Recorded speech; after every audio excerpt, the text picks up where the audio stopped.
আওয়ামী লীগ সরকার থাকতে আমি কতবার বিচারের জন্য আমি সরের কাছে আবেদন করছি, কোনো বিচারও আসার কোনো করেন নাই, খালি আমাকে আশ্বাস দিয়ে গেছে। এই সরেছে শেখ হাসিনা আমাদেরকে এত চাপে রাখছে, কোর্টের সাথে কথাও বলতে দেয় নাই। আমি চাই নতুন সরকার আমাদের বাংলাদেশের ততদিন যে হয়েছে তার কাছে অনুরোধ করে আমার ফেলানির যে বিচারটা তদন্ত করে সুস্থভাবে এক অনুরোধের সর্বোচ্চ শাস্তি দেখতে চাই। যেরকম আমার ফ্যামিলিকে যেভাবে নির্মমভাবে কাঠা তারে ঝুলিয়ে যেভাবে নির্মমভাবে কষ্ট দিয়ে মারছে, তারও জানি এভাবে কষ্ট দিয়ে তাকে মারা হোক। আমি এটাই চাই। আর জানি কোন সীমান্ত হত্যা যেরকম আমাদের স্বর্ণ দেশ তাকে যে নির্মমভাবে কষ্ট করে মারছে, আর যাতে এইভাবে কি মার পুলিশ স্কুল খালি না হয়।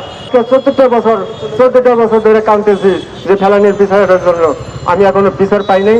আমি আশা করি এবং নতুন সরকার আসছে আমাদের, আমি জানি যে নতুন সরকার আমাদের বিচার করবে। আমি এটাই চাই। ভারতের সাথে এখন চোখ তুলে চোখে চোখ রেখে তার সাথে মোকাবেলা কথা হবে, এটাই আমি চাই। সবাই রুখে দাঁড়ান।